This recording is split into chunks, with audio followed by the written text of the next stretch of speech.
Let me tell you about my day. Wake up this morning, go into the bathroom, toilet is broken. No water in the tank, no water in the toilet, no water when you flush, nothing. Complete drought, much like my confidence at 8 o'clock in the morning, but you know what? I'm gonna fix it. We're gonna do this. I take some water from the tub and I start pouring it into the toilet using an old laundry soap container.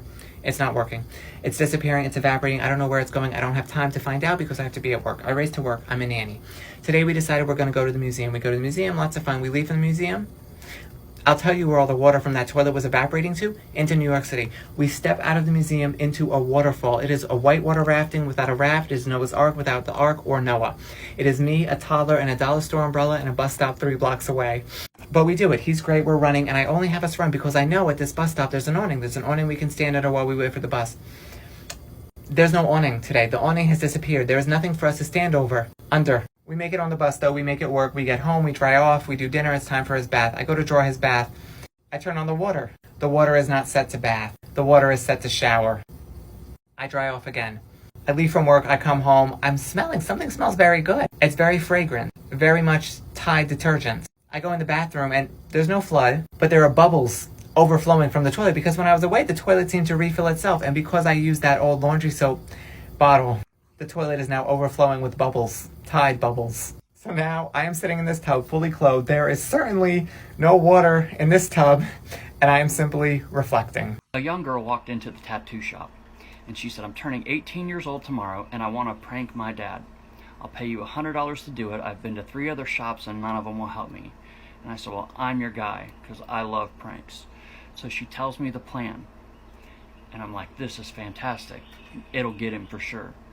So the next day, she comes back in with her mother, and we set up for a fake tattoo, and we set everything up to where it's realistic looking as possible. I've set up both machines, I've got inks out, I've got everything done. It looks like it's a real tattoo. And so I call her dad and I say, "Is she here?" And he says, "No." "And why are you calling?" And I said, "Well, that's all right, I'll just call her on her number." And I hang up the phone. Well, clearly he had seen that the call was coming from a tattoo shop. And so he immediately calls her back and says, "Where are you?" And she says, "Well, I'm at a tattoo shop, and I'm with a friend who's getting a tattoo." And so he hears her struggling over her words, and he immediately says, "Well, I'm coming to the shop," and he hangs up the phone. And so when he pulls up, the mother goes and hides in the bathroom, and he walks in. And he sees the daughter getting a tattoo, and he looks at it. He's really frustrated and angry and upset, and he says, "Listen, what's done is done. This isn't okay, but I'm not the one who's going to have to deal with your mother." And right then, the mother walks out of the bathroom, and he says, You knew this was going on? I can't believe you would do this behind my back." And his face is getting redder, and he grabs his chest, and he says, "I think I'm having a panic attack." And he sits down, and then he sits on the ground, and he's grabbing his chest, and his face is turning redder and redder. And he lays back and says, "I can't breathe." And at this point, I'm panicking. And I'm like, "Hey, anybody got an aspirin? Does he take nitroglycerin? What's going on?" And well, then he lays back on the ground, and he rolls back his eyes, and he lets out his last breath. And everybody's freaking out. And then he opens his eyes and says, "You can't get me. I'm still the king." Am I the asshole for telling my boyfriend he can't see his sister as often? I haven't been vaccinated yet for medical reasons. I am in the process of getting a diagnosis for something that could potentially make me immunocompromised, if it is what my doctors think it is. My boyfriend's sister has traveled through the continent this year, partied without a mask in crowded places, and she's easily been the most irresponsible person I know. She's come back home and has been staying the night at my boyfriend's apartment when I'm not around. She even insisted on sleeping with him, which is kinda weird, but even more dangerous. She complained to their mom about me bossing my boyfriend around into not letting her there when I am. She knows I have this potential condition. I told my boyfriend I don't want her there at all. Sure, she has a negative PCR test, but I don't care. She's still doing the same thing in our country. I feel very vulnerable sharing space with her. I called her a spoiled brat and told my boyfriend he was being an asshole to me by trying to tend her ridiculous desires. It was a 20-minute walk away and can see him whenever, where I live in another city and would need to book a hotel if I wanted to see him and not see her. Am I the asshole for putting conditions on my boyfriend and sister's relationship? Am I the asshole for wanting a child-free wedding but still allowing my daughter to be there?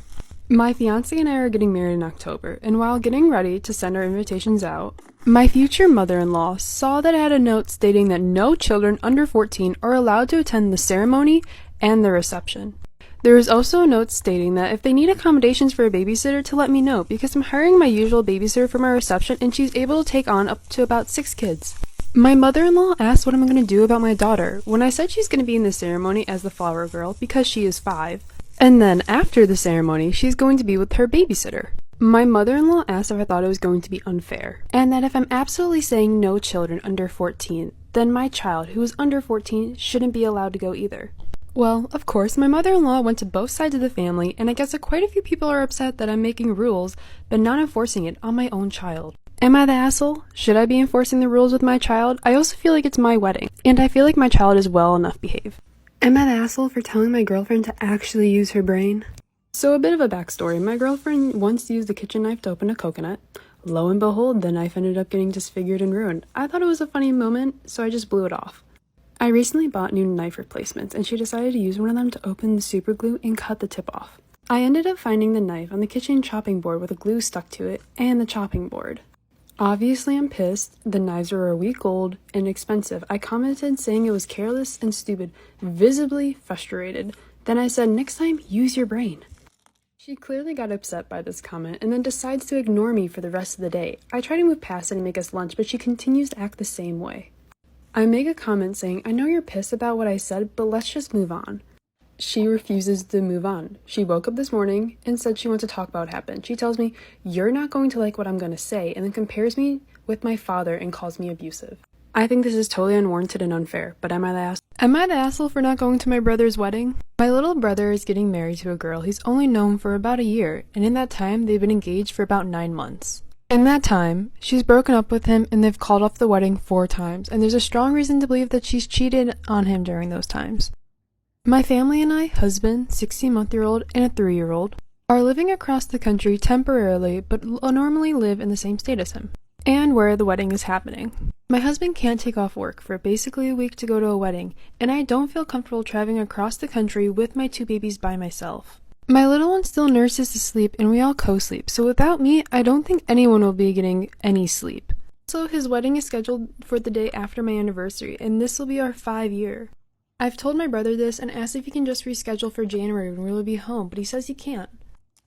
And this was before they hired photographers, caterers, etc. He says he understands and that it's fine, but I hate that I won't be there. So am I the asshole for not going? Am I the asshole for upsetting my mom by telling her I wanted to try wearing a skirt? My family is generally more conservative, closed, traditional Christian household. My mom is especially more reserved, while my dad is more open to change. It used to be the same until recently I realized I was bisexual. Today at breakfast, my sisters were talking about how it's okay for guys and girls to wear makeup as long as they're happy and they can do whatever they want. The conversation began diverging towards how I would look good if I painted my nails, and although my mom looked a bit taken back, she still seemed okay with the conversation, and then I brought up how I wanted to try wearing a skirt, and my mom's expression dropped. My dad took it pretty lightheartedly, but when I asked my mom what was wrong, she responded in a darker tone, and she said that I thought I'd never wear one. After her mood seemed to go down and stay down, later my sister said I shouldn't have said anything, that her mom isn't comfortable around that topic. I tried reasoning with both of them, and they both just told me I need to learn how to shut up. So, did I really do anything wrong by telling my mom I wanted to start wearing a skirt, and am I actually the asshole in this situation? Am I the asshole for not calling my stepmom mom anymore? I'm 18, recently found out through my elder cousin's brother that my stepmother is not actually my mom, and that my biological mom died while giving birth to me. My dad remarried my stepmom when I was about 9 months old, and she has been raising me as if I'm her biological child ever since. After I got to know about this, I confronted my dad and he told me everything. I was very hurt that he didn't tell me about it, and that I never even knew about my actual mom. Although I do respect my stepmom and appreciate her for what she's done for me all these years, I cannot call her mom. It hurts me every time. It makes me extremely uncomfortable. I don't really refer to her as anything. Whenever I talk to her, I don't use mom or her first name. After a couple of days, she must have realized I don't really refer to her as mom anymore, and told my dad. Yesterday, my dad had a talk with me about this, and he told me it made her cry. So, am I really the asshole for not calling my stepmother mom anymore because of everything that has happened? Am I the asshole for wanting my partner to contribute to vacation costs? I am a parent of 2 school-age kids from a previous marriage, and my partner is childless by choice. Each year, I take my children on a short summer road trip vacation. The last 2 trips we took, my partner came along and paid for her food but nothing else. She figures the kids and this vacation are my responsibility and I would be paying for it. whether she tags along or not. My partner and I make about the same each month. She does not enjoy my children, and co-parenting is not a part of our relationship. Trying to cater to both the needs and happiness of my children and my partner at the same time can be very stressful. On this most recent trip, I initially discouraged her from coming. When she insisted, I asked if she could contribute at least 25% of the hotel cost. She agreed, but would not have offered if I did not ask. The vacation turned out to be a difficult experience, and my partner did not have a good time. She did not complain to me directly, but undoubtedly will do so to her friends behind my back. I felt responsible, so I covered all the costs. The trip would have been easier for me and my children if she did not come along, and I would like her to stay behind in the future. So am I the asshole? Am I the asshole for saying, "I'll see you there," to my ex's aunt after telling me I'm going to hell? My ex's aunt and uncle helped my ex care for our child on his time. Aunt is deeply religious and loves to preach to anyone and tell non-religious people they are going to hell if they don't find salvation and get into praying. But I'm not religious, and I don't care if others are. Aunt has been telling my child that mommy is going to hell and will never go to heaven because I don't go to church and pray like she does.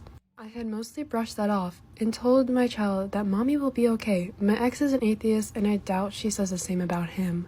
So unfair. My ex's aunt has now also started saying it to my face that I'm going to hell as well. I was feeling extra cheeky, so I gave her my best smile and said, "Wonderful, I'll see you there." Okay, so obviously the aunt found this incredibly disrespectful and offensive, as she has dictated her entire life to the church. So I'm really just wondering, am I the asshole? Am I the asshole for getting mad and embarrassing my fiance for wetting the bed after drinking too much?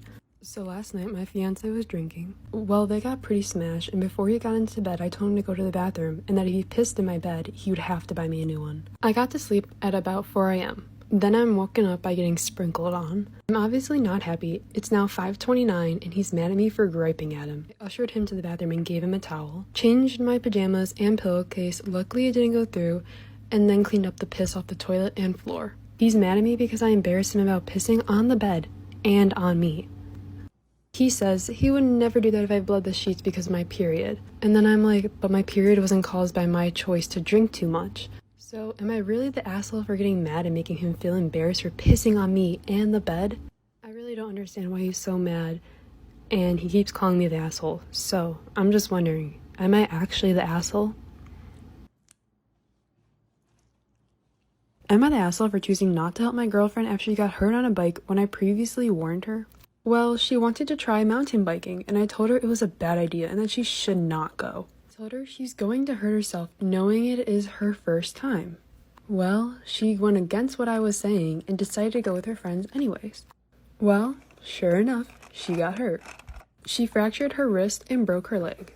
Now she's nagging me to help her around the apartment. She wants me to help her with things like cooking more for us and helping her in the shower.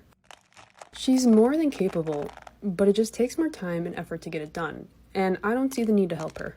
I really don't think I have to adjust around her current condition, and I really feel like it's fair game to just not help her, because I told her not to.